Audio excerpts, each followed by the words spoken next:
For this unit, we're going to look at similar triangles, and when we're talking about similar triangles, a lot of times we're going to be looking at proportions.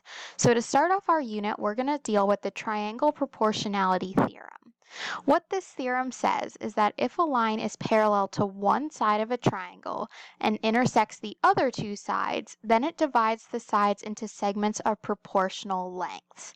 So looking at our picture to the right, what this means is that if we know that lines DE and AC are parallel, then we can set up a proportion for those side lengths. So our proportion would be that BD to DA is the same proportion as BE to EC. It's that same ratio. We also have the converse, and the converse just says that if we have our proportion, then we know that those sides are parallel. So using that as a basis, we're going to do a couple of examples. With example number 1, we are going to find x. When we find x, we're setting up those proportions. So we have that the sides are parallel, so I can set up my proportion. I have side 12 to 14, and then I have x and 15. It's important that 12 and 15 stay in the same spot, and 14 and x stay in the same spot. So if 14 is the top of my first fraction, then x needs to be the top of the second fraction. From here, we're going to do the cross product. So remember that for the cross product, we do 14 times 15, and then 12 times x, and set those equal to each other. And we get 17.5 for a value of x. Number 2, we're setting up our proportion the same way, so we're looking at the top to the bottom for each side of my triangle. So my proportion is going to be 18 over x is equal to 21 over 56. Doing the cross product, we get that 21x equals 1008, and solving, we find that x equals 48. Couple more examples with this that we are going to look at. For number 3, we have that we're finding x again. When we do that, we are going to set up our proportion with those sides. Notice that they gave us 45 as the bottom, and then 55 was the entire thing. So I subtracted 55 from 45 to get the top part as 10. Having that top part of 10 allows me to set up my proportion. So x over 36 equals 10 over 45. And then doing that cross product, we're solving for x equals 8. Number 4 is the same way. We're still setting up our proportion. Gonna have to do a little bit of math to figure out our top piece. So 27 is the whole side length. The bottom part is 6, which means the top part is 21. So when I set up my proportion, I'm going to say that x over 7 is equal to 21 over 6. We do want to find just the top part using 27. When we solve, that means that x equals 24. Number 5, this time we have an expression for one of the parts. We're still doing it the same way. We just have to make sure that when we do our cross product, we're doing that correctly. So setting up my proportion first, we have 30 over x plus 7 equals 25 over 15. If you want to, you can simplify it at this point. 5 goes into both 25 and 15, which is why I have 5 over 3 to the side here. That just makes the numbers a little bit smaller when we're doing the cross product. But if you don't see that, no big deal, just multiply by those normal numbers. Using 5 over 3, though, I can set up my equation as 90 equals 5x plus 35 and get down to x equals 11. For number 6, I have 2 expressions this time, so still setting up my proportion and using the cross product.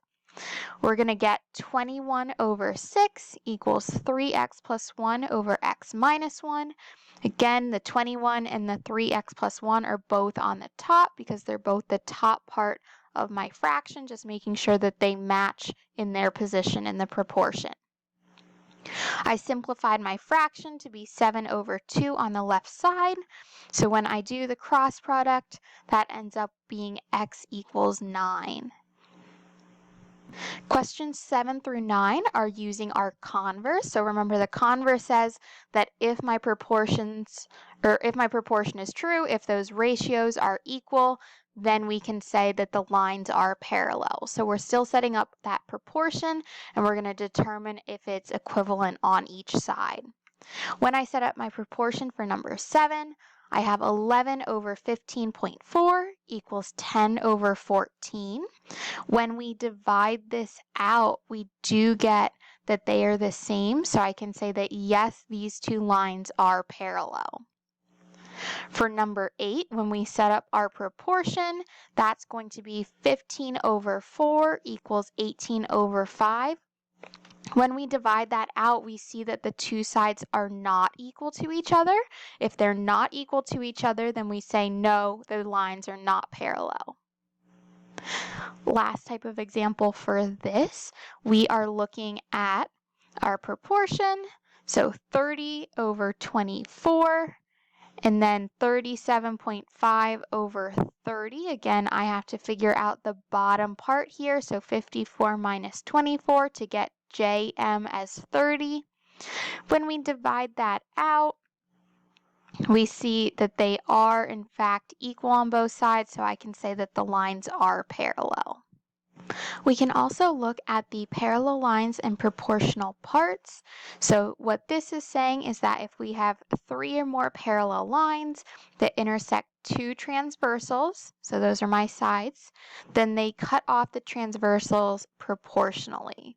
So looking at our picture to the left, we can say that if line AB is parallel to CD, and that's also parallel to EF, then our proportion would be that AC over CE is equal to BD over DF.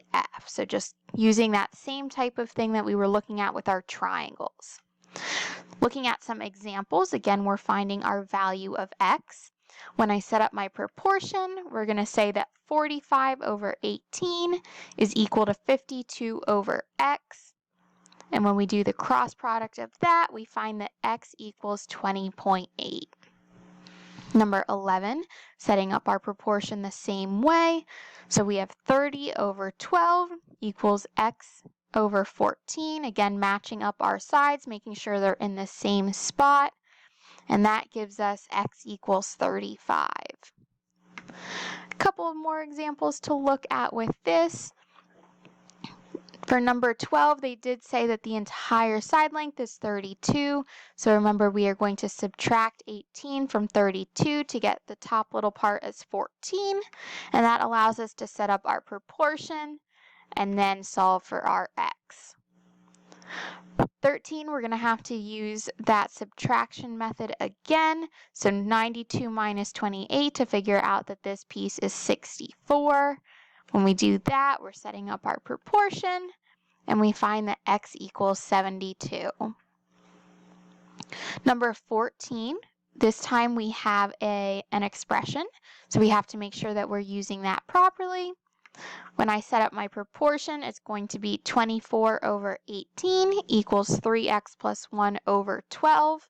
Again, you can simplify these fractions as well, so I'm simplifying it to 4 over 3. Just makes the cross product a little bit simpler.